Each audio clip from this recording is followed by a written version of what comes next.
बहुत समय पहले पहाड़ों के बीच एक हरा भरा जंगल था। उस जंगल में एक पुराना झरना बहता था, लेकिन वो साधारण झरना नहीं था। कहते थे उसमें जादू है और उसकी असली ताकत सिर्फ सच्चे दिल वालों को ही मिल सकती थी। गांव के बच्चे अक्सर जंगल में खेलने आते थे। उनमें से एक था कुश, जिज्ञासु और बहादुर। कुश ने बुजुर्गों से झरने की कहानी सुनी थी और उसने ठान लिया कि वह इसके रहस्य को जरूर खोजेगा। एक दिन कुश अकेले जंगल में निकल पड़ा। रास्ते में उसने अजीब नजारे देखे। पेड़ आपस में फुसफुसा रहे थे।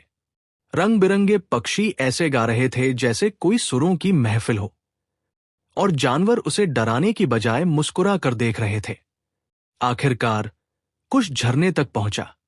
जैसे ही उसने पानी को छुआ, झरना चमक उठा और अचानक गहरी आवाज गूंजी, कुश, तुम मेरे पास क्यों आए हो?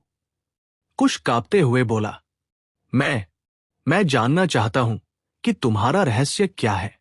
झरना शांत स्वर में बोला, मैं हर उस इंसान की एक इच्छा पूरी करता हूं जिसका दिल सच्चा हो, लेकिन अगर कोई लालच से आता है तो मैं हमेशा के लिए चुप हो जाता हूं। तभी एक लालची व्यापारी वहां आ पहुंचा। उसने बिना सोचे चिल्लाकर कहा, मुझे ढेर सारा सोना चाहिए। झरना गुस्से से गरज उठा।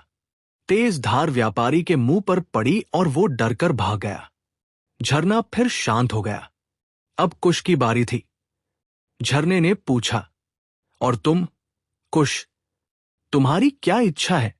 कुश ने थोड़ी देर सोचा और मुस्कुराकर बोला, मुझे सोना चांदी नहीं चाहिए। मैं बस चाहता हूं कि मेरा गांव हमेशा खुश रहे और कोई भी भूखा न सोए।